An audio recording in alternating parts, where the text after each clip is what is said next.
पाकिस्तान को आज रात ही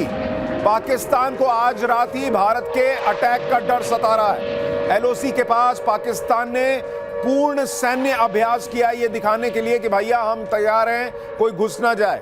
पाकिस्तान को पीओके में भारत के बड़े एक्शन का खौफ सता रहा है और अगले 24 घंटे में पाकिस्तान को बड़े हमले की आशंका है। यानी पाकिस्तान के लिए एक एक रात भारी है और पाकिस्तान को लग रहा है कि आज ही या फिर अगले 24 घंटे के अंदर भारत अटैक कर देगा, ये वो मान के चल रहा है।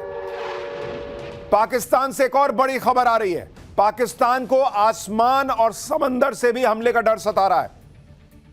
एयर ट्रैफिक और सी ट्रैफिक के लिए नए अलर्ट पाकिस्तान ने जारी कर दिए हैं।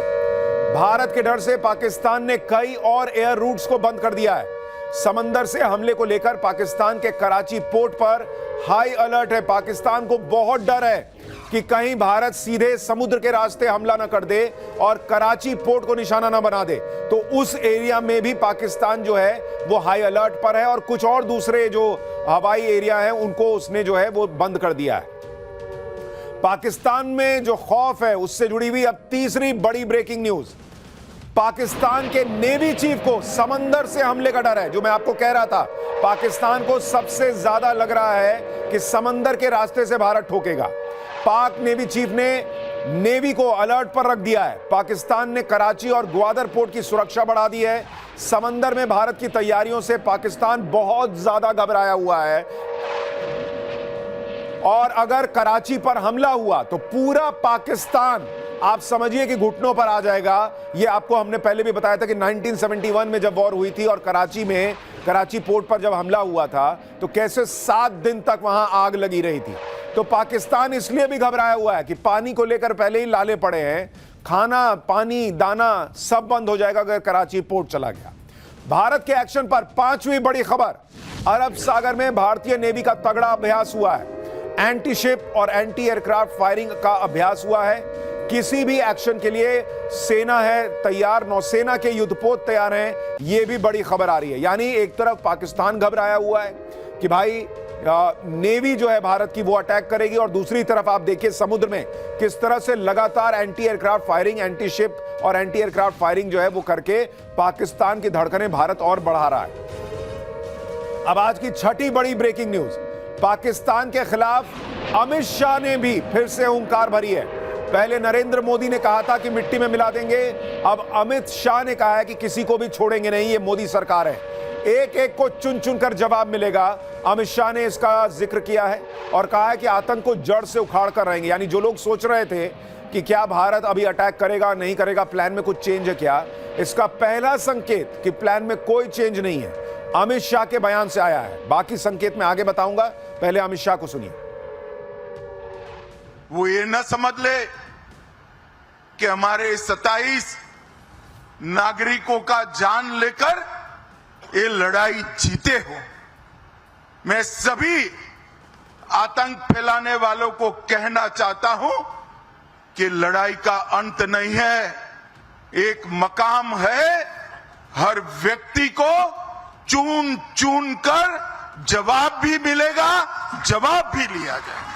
ये नरेंद्र मोदी सरकार है, किसी को बख्शा नहीं जाएगा, किसी को बख्शा नहीं जाएगा। इस देश की इंच इंच भूमि पर से आतंकवाद को मूल समेत उखाड़ने का हमारा संकल्प है और वो सिद्ध होकर रहेगा। और इस लड़ाई में न केवल 140 करोड़ भारतीय, पूरी दुनिया भारत के साथ खड़ी है। यानी अमित शाह ने भी ऐलान कर दिया है कि कोई इस भ्रम में न रहे कि पाकिस्तान को छोड़ा जा सकता है। चुन चुन कर हिसाब होगा तो होगा और यह निश्चित है कि पाकिस्तान को चुन चुन कर जवाब दिया जाएगा और ऐसा जवाब मिलेगा जो उसकी कल्पना से बाहर होगा। अब यह जवाब आज ही मिलेगा, आज रात मिलेगा, अगले 24 घंटे के अंदर मिलेगा या फिर अगले कुछ दिन में मिलेगा।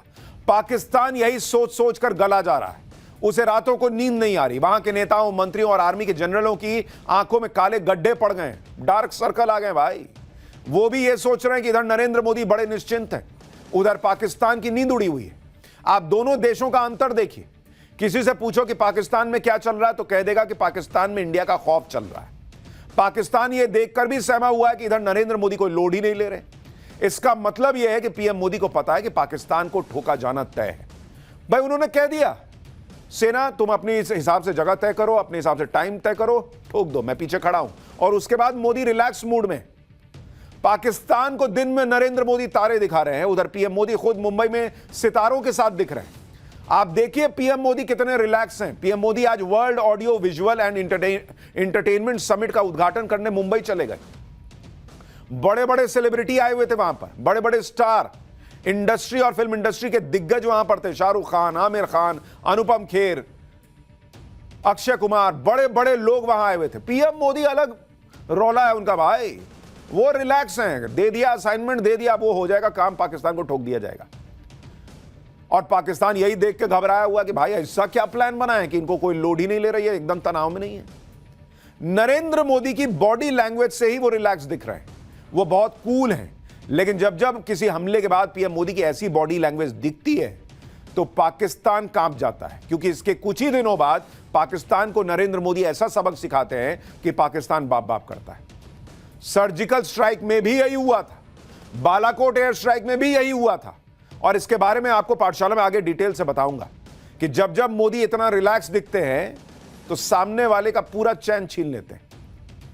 इस बात को समझ लेना चाहिए कि पीएम मोदी शांत हैं, कुछ बोल नहीं रहे, तो इसका मतलब यही है कि यह बड़े तूफान के पहले की शांति है। पहलगाम आतंकी हमले का बदला लिया ही जाएगा हर हाल में। पाकिस्तान के गुनाहों का हर हिसाब मोदी करेंगे, पहलगाम का प्रतिशोध लिया जाएगा और वो ऐसा होगा कि दुनिया याद रखेगी। इसके लिए किस तरह से रणनीति बन रही है, किस तरह की एडवांस प्लानिंग हो चुकी है। अमेरिका से फोन आया, उसमें क्या बातचीत हुई है, क्या अमेरिका कहीं बीच में तो नहीं आने वाला है। सेना की तैयारियां कैसी हैं, पाकिस्तान का पीएम कहां गायब हो गया है, सब बताऊंगा। भारत की तैयारियां पूरी हैं, काउंटडाउन चल रहा है बॉस, किसी भी वक्त काउंटडाउन पूरा होगा और पाकिस्तान पर हमला होगा। और पाकिस्तान को भी इसी बात का डर है कि कहीं नरेंद्र मोदी ने मिशन पीओके तो नहीं लॉन्च किया है, क्योंकि पीओके से इस वक्त बहुत बड़ी खबर आ रही है। पीओके में पाकिस्तान ने मदरसों में ताला लगा दिया है। 1000 से ज्यादा मदरसे पाकिस्तान ने पीओके में बंद कर दिए हैं। 10 दिन तक पाकिस्तान ने मदरसे बंद रखने का ऐलान किया है। पीओके में मदरसों को टेरर कैंप की तरह पाकिस्तान इस्तेमाल करता है। पाकिस्तान को पीओके के टेरर कैंप पर भारत के एक्शन का डर है, इसलिए उसने सारे मदरसे बंद कर दिए हैं और सारे आतंकियों को कहा कि निकलो भाई निकलो, आ रही है इंडिया, आ रहा है इंडिया, आ रहा है, कभी भी ठोक देगा। यानी पाकिस्तान को भी सबसे ज्यादा डर इस बात का है कि कहीं पीओके भारत वापस ना ले ले। पाकिस्तान से एक और बड़ी खबर यह भी है कि डोनाल्ड ट्रंप के सामने पाकिस्तान गिड़गिड़ाया है कि भारत से बचाओ। भारत से बचाने के लिए पाकिस्तान ने ट्रंप से गुहार लगाई है। अमेरिका में पाकिस्तान के राजदूत ने ट्रंप से मदद मांगी है। इधर ये लोग टीवी पे नौटंकी करते हैं कि हमारे पास परमाणु बम है, हम क्या तैयार नहीं है, हमने क्या हथियार जो है वो दिखा ऐसे ही सजाने के लिए रखे हैं। और वहां ट्रंप से हाथ जोड़ रहे हैं कि भाई कोई मोदी से बचाओ। भारत को रोके डोनाल्ड ट्रंप। पाकिस्तान के राजदूत रिजवान सईद शेख ने अमेरिका से अपील करके कहा कि भाई बचा लो, तुम ही बचा सकते हो ट्रंप भाई, आप तुम दोस्त हो हम मोदी के, आप बोलो कुछ हो जाएगा। यह हालत है इस वक्त पाकिस्तान की। भारत की खतरनाक तैयारियों और पीएम मोदी से लेकर अमित शाह तक के बयानों से पाकिस्तान की सिट्टी पिट्टी गुम है। पाकिस्तान के प्रधानमंत्री शहबाज शरीफ तो गायब ही हो गए हैं। पाकिस्तान में लोग खुलकर बात कर रहे हैं। पाकिस्तानी पीएम शहबाज शरीफ लापता हो गए हैं, यह खूब पाकिस्तान में ब्रेकिंग न्यूज चल रही है। पाकिस्तान के डिप्टी पीएम से सवाल पूछ लिया वहां की मीडिया ने, शहबाज शरीफ कहीं दिख क्यों नहीं रहे हैं। ये वहां के मीडिया वाले खुद वहां पूछ रहे हैं पाकिस्तान के डिप्टी पीएम से कि हेलो वेयर इज शहबाज शरीफ। शहबाज शरीफ को जनता के सामने आना चाहिए। आप सोचिए बॉस, पाकिस्तान के पत्रकार खुद डिप्टी पीएम से पूछ रहे हैं कि हेलो हमारा प्राइम मिनिस्टर कहां है भाई, इंडिया ठोकने को तैयार बैठा है, हमारा पीएम गायब है। यानी ये कोई हवाई खबर नहीं थी कि शहबाज शरीफ गायब हो गए। सच यही है। यहां नरेंद्र मोदी खुले में बोल रहे हैं कि हम तो मिट्टी में मिलाएंगे। ये अपने प्राइम मिनिस्टर की बात कर रहा हूं। और उधर प्राइम मिनिस्टर देखिए गायब है, पब्लिक ढूंढ रही है, ढूंढो कहां है साहब हमारे। पाकिस्तान इसी डर में दुबला हुआ जा रहा है कि भारत का अगला कदम क्या होगा, हमला कब होगा। इधर भारत भी पाकिस्तान के डर को बढ़ा रहा है।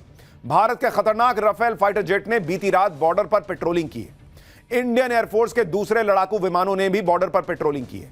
यह साधारण पेट्रोलिंग नहीं है बल्कि कॉम्बैट पेट्रोलिंग थी, यानी युद्ध के लिए एकदम तैयार वाली स्थिति।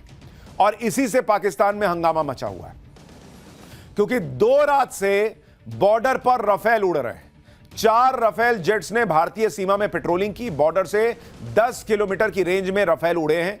रफेल को देखकर पाकिस्तान के सैनिक पोस्ट छोड़कर भाग गए कि भाई ये तो उधर से ही खड़े खड़े ठोक देने वाला है। पाकिस्तान में एयर स्ट्राइक होने को लेकर खौफ हो गया है। यानी पीओके और कराची, ये 2 ऐसी जगह हैं जहां पर पाकिस्तान सबसे ज्यादा डर में है कि नेवल स्ट्राइक हुई तो क्या करेंगे, वहां तो हम कहीं टिकते नहीं, एयर स्ट्राइक हुई वहां हम टिकते नहीं, क्या ही करेंगे। लाइन ऑफ कंट्रोल पर भी भारत लगातार पाकिस्तान को मैसेज दे रहा है। पाकिस्तान पिछले कई दिनों से लाइन ऑफ कंट्रोल पर सीज फायर का उल्लंघन कर रहा है। भारतीय सेना इसका करारा जवाब दे रही है। भारतीय सेना का खौफ ऐसा है कि पाकिस्तानी रेंजर अपनी पोस्ट छोड़कर भाग जा रहे हैं। यानी हर मोर्चे पर पाकिस्तान को घेरा गया है। इकोनॉमिक, डिप्लोमेटिक और वॉर स्ट्रैटेजी से पाकिस्तान फंसा हुआ है। इसी के साथ पाकिस्तान को डिप्लोमेटिक तौर पर भी किनारे लगाया जा रहा है। पूरी दुनिया में पाकिस्तान अलग थलग पड़ा हुआ है। दुनिया भर के देशों को भारत यह मैसेज दे रहा है लगातार कि आतंक के खिलाफ भारत तगड़ा एक्शन लेने वाला है। भारत के विदेश मंत्री एस जयशंकर और अमेरिकी विदेश मंत्री के बीच पहलगाम हमले को लेकर बातचीत हुई। अमेरिकी विदेश मंत्री ने कहा कि आतंक के खिलाफ लड़ाई में अमेरिका भारत के साथ है। भारत के विदेश मंत्री एस जयशंकर ने कहा कि पहलगाम हमले के दोषियों, साजिश करने वालों को हर हाल में सजा दी जाएगी। यानी यह नहीं कि अमेरिका के विदेश मंत्री से बात हो रही है तो एक बार सोच ले कि क्या करना नहीं करना। उनको भी बता दिया कि हेलो बॉस, सजा तो हम देंगे, उसमें कोई इफ एंड बट वाली स्थिति नहीं है। यानी भारत ने अमेरिका को भी क्लियर मैसेज दे दिया है कि पहलगाम के मामले पर भारत पीछे नहीं हटेगा। जो भी इस हमले के पीछे हैं उन्हें जमीन खोद कर लाना पड़े तो जमीन खोदी जाएगी।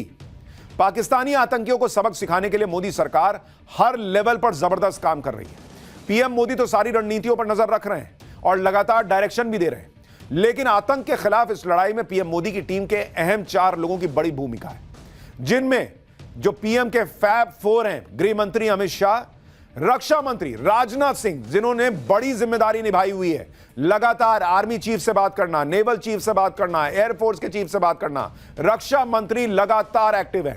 विदेश मंत्री एस जयशंकर, वो डिप्लोमेटिक लेवल पर जो है दुनिया के सामने भारत का पक्ष मजबूती से रख रहे हैं। और एनएसए अजीत डोवाल, वो लगातार क्या स्ट्रैटेजी बननी है, कैसे एक्शन होना है, इस पर काम कर रहे हैं। ये चारों अपनी अपनी भूमिका खामोशी से लेकिन दमदार तरीके से निभा रहे हैं। और इसी वजह से भारत आज पूरी दुनिया के सामने डंके की चोट पर कह रहा है कि आतंकवाद को खत्म करेंगे तो करेंगे। और पीएम मोदी की यह टीम तेजी से काम कर रही है। आज ही रक्षा मंत्री राजनाथ सिंह ने अमेरिकी रक्षा मंत्री से बात की।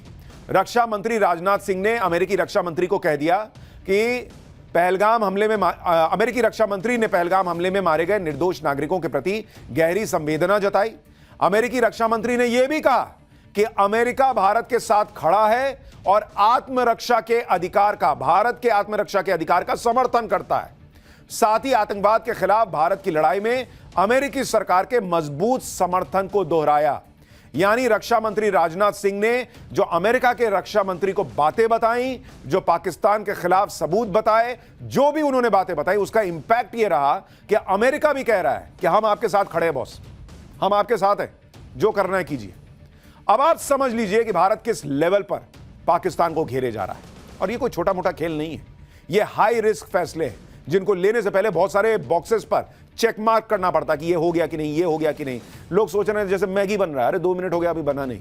अरे बॉस, अटैक करना है किसी पर, सबक सिखाना है किसी को, सब तरफ से चीजें जो है वो करनी पड़ती हैं। पीएम मोदी और उनकी टीम यही कर रही है। यानी सिर्फ डिप्लोमेटिक एक्शन से ही पाकिस्तान घुटनों पर आता दिख रहा है, जबकि अभी तो असली धमाका होना बचा हुआ है। क्योंकि पर्दे के पीछे जो खेल चल रहा है उसके बारे में तो लोगों को कुछ पता ही नहीं। पीएम मोदी को डे टू डे काम करते देख लोग हैरान हो रहे हैं कि पीएम मोदी के मन में चल क्या रहा है। विपक्ष के नेता तो सवाल उठा रहे हैं कि क्या पीएम मोदी पहलगाम को भूल गए, क्या एक्शन क्यों नहीं ले रहे हैं। अगर आप भी ऐसा सोच रहे हैं तो आपको 3 घटनाओं के जरिए बताता हूं कि पीएम मोदी के काम करने का स्टाइल क्या है। और जब पीएम मोदी इतने रिलैक्स दिखते हैं, इतने चैन में दिखते हैं, तो सामने वाले का चैन छीन लेते हैं। उदाहरण से समझिए, साल 2016 में उरी आतंकी हमले का बदला लेने के लिए सर्जिकल स्ट्राइक की गई थी। 18 सितंबर 2016 को उरी में सेना के कैंप पर आतंकी हमला हुआ। इसका बदला 28 सितंबर को सर्जिकल स्ट्राइक के तौर पर लिया गया था। सर्जिकल स्ट्राइक से पहले पीएम मोदी बिल्कुल सामान्य दिख रहे थे। 26 सितंबर को पीएम मोदी ने CSIR के प्लैटिनम जुबली फंक्शन का उद्घाटन किया था। 27 सितंबर को पीएम मोदी ने माता अमृतानंदमयी के 63वें जन्मदिन पर संबोधन दिया था। 28 सितंबर जिस दिन सर्जिकल स्ट्राइक होनी थी, उस दिन पीएम मोदी ने प्रगति प्लेटफॉर्म के जरिए लोगों से बात की थी। यानी दुनिया के सामने पीएम मोदी बिना किसी तनाव के, बिना कोई लोड लिए रोजमर्रा का काम करते दिख रहे थे सर्जिकल स्ट्राइक के पहले, जैसे आज दिख रहे हैं। लेकिन अंदर ही अंदर पाकिस्तान के आतंकियों के खिलाफ सर्जिकल स्ट्राइक की प्लानिंग एग्जीक्यूट हो रही थी। उरी में सेना के कैंप पर हमले के 10 दिन के अंदर पीएम मोदी ने बदला लिया था। इस दौरान किसी को भनक भी नहीं लगी कि पीएम मोदी क्या प्लानिंग करके बैठे। इसी तरह से 2019 में पुलवामा हमले के बाद पीएम मोदी ने किसी को पता नहीं लगने दिया था कि उनके मन में क्या चल रहा है। पुलवामा हमले के 12 दिन के अंदर भारत ने बालाकोट में आतंकियों के ठिकानों पर एयर स्ट्राइक की थी। उस समय भी पीएम मोदी रेगुलर तरीके से ही अपना काम कर रहे थे। आपको याद दिलाता हूं, भारत ने 26 फरवरी 2019 को बालाकोट में एयर स्ट्राइक की थी। 24 फरवरी को, यानी एयर स्ट्राइक के 2 दिन पहले, पीएम मोदी के 4 अलग कार्यक्रम थे। 24 फरवरी को पीएम मोदी के मन की बात का प्रसारण हुआ था। उसी दिन पीएम मोदी स्वच्छ कुंभ, स्वच्छ आभार कार्यक्रम में शामिल हुए थे। फिर पीएम मोदी ने प्रयागराज कुंभ में संगम स्नान किया था और शाम को पीएम मोदी ने गोरखपुर में किसान सम्मान निधि योजना लॉन्च की थी। पब्लिक हैरान थी कि भाई चल क्या रहा है, कुछ होगा कि नहीं होगा।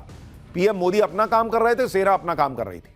25 फरवरी को पीएम मोदी ने नेशनल वॉर मेमोरियल देश को समर्पित किया था एयर स्ट्राइक के 1 दिन पहले। और एयर स्ट्राइक से ठीक पहले पीएम मोदी एक टीवी चैनल के कार्यक्रम में शामिल हुए थे। यानी तब भी पीएम मोदी को देखकर कोई नहीं कह सकता था कि देश इतना बड़ा एक्शन लेने जा रहा है, जैसे आज लोग कह रहे हैं कि कब होगा कब होगा। बॉस, ये एक देश का जवाब है। ये ऐसे आपके लिए फिल्म नहीं बन रही है कि आपके इंटरटेनमेंट के लिए, कि भाई अभी आपका मूड हो गया तो अब तो 5 दिन हो गए, अरे अब तो 10 दिन हो गए, अब कर देना लॉन्च, चाहिए फिल्म को लॉन्च कर देना चाहिए। आपके इंटरटेनमेंट के लिए नहीं हो रहा है boss, it's a serious business. ये एक देश काम कर रहा है, देश के सैनिक काम कर रहे हैं, एक स्ट्रैटेजी बन रही है, कैसे कब क्या एग्जीक्यूट होना है। वो आपके हमारे लिए नहीं कर रहे, वो देश के लिए कर रहे हैं। वो वाहवाही के लिए नहीं कर रहे, वो आपको हमको सुरक्षित रखने के लिए कर रहे हैं। और इसलिए उन पर भरोसा रखिए, संयम रखिए। पाकिस्तान से पूछिए ना, उसको समझ में आ रहा है कि यहां क्या चल रहा है, क्योंकि खबर तो उसके पास भी इधर उधर से थोड़ी बहुत आती होगी। उसमें आग लगी हुई है। पीएम मोदी की खासियत यह है कि विपरीत परिस्थितियों में भी वो परेशान नहीं होते। पीएम मोदी की बॉडी लैंग्वेज से ऐसा लगता ही नहीं है कि वो कोई खास प्लानिंग करके बैठे हुए हैं। इस बार भी वैसा ही पैटर्न देखने को मिल रहा है। पीएम मोदी की बॉडी लैंग्वेज और बैठकों से पाकिस्तान को कुछ समझ नहीं आ रहा कि क्या होने वाला है। आप खुद देखिए, पहलगाम अटैक के बाद पीएम मोदी सऊदी अरब का दौरा छोड़कर भारत आए। उसके बाद से लगातार अलग अलग कार्यक्रम में शामिल हो रहे हैं। पंचायती राज दिवस कार्यक्रम में भी शामिल हुए, फिर इंडिया स्टील प्रोग्राम को संबोधित किया। उसके अगले दिन रोजगार मेले में 51,000 युवाओं को नौकरी के प्रमाण पत्र दिए। अभी 2 दिन पहले ही पीएम मोदी ने युग्म कार्यक्रम को संबोधित किया और आज वेव्स समिट में शामिल हो गए। भाई, देश थोड़ी रोक देंगे पाकिस्तान जैसे भिखारी देश को ठोकने के लिए। वो कह दिया सेना कर देगी, देश को आगे बढ़ाना है। इसी बीच पाकिस्तान से एक और बड़ी खबर, पाकिस्तान के खैबर पख्तूनख्वा में हड़कंप मच गया है। खैबर पख्तूनख्वा में सायरन सिस्टम लगाया गया है। पाकिस्तान को पश्तूनों की बगावत का डर सता रहा है। यानी जो हमने आपको कहा था कि हो सकता है पाकिस्तान चौतरफा गिर जाए। इधर भारत ठोकने को तैयार है, उधर बलूच आर्मी है, इधर पश्तून जो है वो बगावत का उनका डर सता रहा है, और उधर तालिबान भी जो है वो पाकिस्तान को बड़ा सबक सिखा सकता है। तो जहां पाकिस्तान कराची और इस्लामाबाद और अपने पोर्ट्स को सिक्योर करने में लगा है, दूसरी तरफ उसे डर सता रहा कि कहीं खैबर पख्तूनख्वा में विद्रोह ना हो जाए, इसलिए वहां सायरन सिस्टम लगा दिया गया है। पाकिस्तान से ही एक और बड़ी खबर आ रही है, आपको वो भी बता दूं। भारत के डर से पाकिस्तान एयरफोर्स में भी हड़कंप है। पाकिस्तानी एयरफोर्स ने एक नया वीडियो जारी किया है। पाकिस्तानी वीडियो में युद्ध की तैयारियों के बारे में बताया गया है। पाक एयरफोर्स को भारत की एयर स्ट्राइक का डर है। भारत के राफेल विमानों से पाकिस्तान की नींद उड़ी हुई है, इसलिए अब उसने, हालांकि कल हमने आपको बताया था कि कैसे बचकाने वीडियो बना रहा है, वीडियो गेम के जो है फुटेजेस लगा के दिखा रहा है कि हम तैयार हैं, लेकिन अब वो है नई नई चीजें करके अपने आप को तैयार दिखाने का प्रयास कर रहा है आतंकवाद पर। इस बीच असदुद्दीन ओवैसी का बड़ा बयान आ गया है। पीओके वापस लेने का यही सही समय है, ओवैसी कह रहे हैं। उनका कहना है कि घर में घुसकर मारना नहीं है, वहीं बैठ जाना है। अब आतंकवाद को खत्म कर देना चाहिए, पीओके भारत का है और उसे वापस ले लेना चाहिए। सुनिए ओवैसी क्या कह रहे हैं। अब के बार अगर कुछ एक्शन ले रहे तो घर में घुस के बैठ जाना, घर में घुस के मारते बोले ना, अब घर में घुस के बैठ जाना, खत्म, ये होना चाहिए। पीओके ले लेना नहीं, अरे गवर्नमेंट खुद बोल रही, एक बात सुनिए, पीओके नहीं, पीओके का रेजोल्यूशन है पार्लियामेंट का, भारत की पार्लियामेंट का रेजोल्यूशन है, वो भारत का है बोल के। तो बीजेपी क्या बोलती, घर में घुस के बोले डैश डैश बोले, हम बोले घर में घुस के बैठ जाओ आप। ये खत्म होना है टेररिज्म, जो बार बार हर थोड़े दिन को जो टेररिज्म होता है। आप देखिए बॉस, पिछले कुछ दिनों से ओवैसी कैसे पाकिस्तान को आईना दिखा रहे हैं, कैसे चीन जो है वो पाकिस्तान के या वहां जो उइगर मुसलमान है वो पाकिस्तान चीन का साथ देता है। उन्होंने कहा कि चीन अपने यहां मुसलमानों को सूअर का मांस खिलाता है, तब क्यों उनके साथ दोस्ती करते हो तुम। और आज उन्होंने कह दिया कि भाई पीओके ले लो, बैठ जाओ वहीं, अब स्ट्राइक करके वापस आ जाने की बात नहीं है, वो कब्जा लो। आप सोचिए भाई, हमारे यहां सिद्धारमैया जैसे नेता हैं जो कहते हैं पाकिस्तान से युद्ध करने की जरूरत नहीं है, ओवैसी कह रहे हैं कि भाई जाओ ठोको और वहीं रुक जाओ, अब हो गया खत्म। पाकिस्तान के प्रधानमंत्री शहबाज शरीफ की नींद इसलिए भी उड़ी हुई है, पाकिस्तानियों को कुछ समझ में नहीं आ रहा, इसलिए पाकिस्तान अलग अलग फैसले ले रहा है। जैसे पाकिस्तान ने अपने राष्ट्रीय सुरक्षा सलाहकार को बदल दिया है, खुफिया एजेंसी आईएसआई के चीफ को नया एनएसए बना दिया गया है। नए एनएसए यानी जो अपने यहां अजीत डोभाल की भूमिका है, वैसे वहां एनएसए है, नेशनल सिक्योरिटी एडवाइजर। उसका नाम जो है ऐलान पाकिस्तान ने आधी रात को किया। आईएसआई चीफ असीम मलिक पाकिस्तान के नए ऐसे एनएसए बना दिए गए। यानी आप सोचिए वहां सिक्योरिटी का क्या हाल होगा। यहां युद्ध जैसी स्थिति बन रही है, रात में वहां एनएसए चेंज किया जा रहा है। यह तो उनकी तैयारी का हाल है कि आधी रात को एनएसए बदल रहा है वहां। कभी पाकिस्तानी मंत्री आधी रात को प्रेस कॉन्फ्रेंस करके रो रहे हैं कि भाई भारत हमला कर देगा, कभी आधी रात को एनएसए बदल रहे हैं। भाई इनका चेक करो, ये आधी रात डायपर ना बदल रहे हो, इनकी ये हालत है। पाकिस्तान को लग रहा है कि एनएसए बदलकर आधी रात को प्रेस कॉन्फ्रेंस करके या दुनिया भर के देशों के सामने गिड़गिड़ा कर वो भारत से बच जाएगा। भाई दाल में काला है, पीला है, नीला है, तुम छांट लेना बाद में जब हम टुक के चले जाएंगे। और पाकिस्तान की हालत देखिए भारत ने क्या कर दी है। अभी बम गिराया नहीं है लेकिन पाकिस्तान की धज्जियां उड़नी शुरू हो गई है। देखिए पाकिस्तान इसलिए भी अलबलाया हुआ है क्योंकि पाकिस्तान खुद जानता है कि अगर युद्ध छिड़ गया तो वो भारत के सामने ज्यादा दिन टिकेगा नहीं, क्योंकि पाकिस्तान की जेब में न तो युद्ध का भारी भरकम खर्च उठाने के लिए पैसे हैं और न ही अपने हथियारों और सेना को वॉर फ्रंट तक पहुंचाने के लिए डीजल तक मौजूद है। यूरेशियन टाइम्स की एक रिपोर्ट आई है, उसके मुताबिक जुलाई 2023 में पाकिस्तान ने पूरे साल के लिए सभी युद्धाभ्यास रोक दिए थे। उसकी वजह थी कि रिजर्व फ्यूल और लुब्रिकेंट्स की कमी। इसी तरह साल 2022 में पाकिस्तान ने फ्यूल बचाने के लिए, तेल बचाने के लिए शुक्रवार को ड्राई डे घोषित कर दिया था। इस दिन सरकारी गाड़ियां सिर्फ इमरजेंसी में चलती थी। साल 2022-23 में लगातार गिर रही इकोनॉमी की वजह से पाकिस्तान का डिफेंस बजट 4% घटाना पड़ा था। फरवरी 2021 में पाकिस्तानी आर्मी के तत्कालीन चीफ कमर बाजवा ने मीडिया के सामने यह खुद माना था कि पाकिस्तानी आर्मी के टैंक और गाड़ियां जंग खा चुके हैं और उनकी सेना के पास जंग लड़ने के लिए पर्याप्त खाने का भंडार भी नहीं है। रिपोर्ट में यह भी दावा किया गया है कि फरवरी 2021 में पाकिस्तान की फायरिंग में भारी खर्च हो रहा है, जिसकी वजह से भारत के साथ सीज फायर एग्रीमेंट करने को वो मजबूर हुआ था। यानी आप सोचिए कि पाकिस्तान की हालत यह है कि उसके पास पैसा ही नहीं है भाई, वो क्या करेगा, कहां से लाएगा, कहां से लड़ेगा। बोलने को तो बोलने में खर्चा नहीं लगता है, बड़बड़ करके बोल दो, उल्टी कर दो, लेकिन भाई टैंक को चलाना, टैंक को इधर से उधर ले जाना, सैनिकों को ले जाना, प्लेन उड़ाना, खर्चा लगता है, पैसा खर्चा करना पड़ता है। ये दूसरे देशों से पैसा मांग के देश चला रहा है पाकिस्तान। उनको क्या जवाब देगा कि हम युद्ध लड़ने के लिए तुमसे पैसा लिए थे। पाकिस्तान की कंगाली सबको पता है, इसके बावजूद पाकिस्तान बौखलाहट में ऐसे ऐसे फैसले कर रहा है जो फैसले खुद अपने पैर पर कुल्हाड़ी मारने जैसे। पाकिस्तान ने पहलगाम आतंकी हमले के बाद भारतीय विमानों के लिए अपना एयर स्पेस बंद किया, जिससे भारत के एविएशन सेक्टर को नुकसान पहुंचाने की कोशिश की गई। हालांकि यह कदम पाकिस्तान के लिए ही घाटे का सौदा साबित होने वाला है। उसे भारी आर्थिक नुकसान उठाना पड़ेगा क्योंकि इससे पहले भी ऐसा हो चुका है। फरवरी 2019 के पुलवामा हमले के बाद भी पाकिस्तान ने एयर स्पेस बंद कर दिया था, जिससे पाकिस्तान को करीब 851 करोड़ रुपए का नुकसान हुआ था।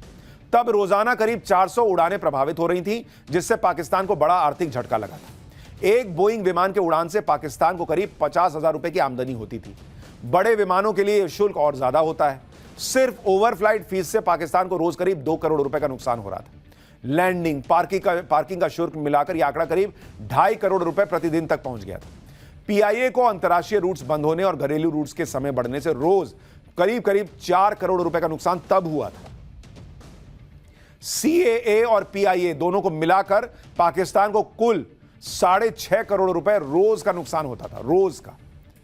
अब भारत ने जैसे को तैसा वाला जवाब देते हुए पाकिस्तानी विमानों के लिए भारतीय एयरस्पेस को बंद कर दिया, जिससे पाकिस्तान को और नुकसान होने वाला है।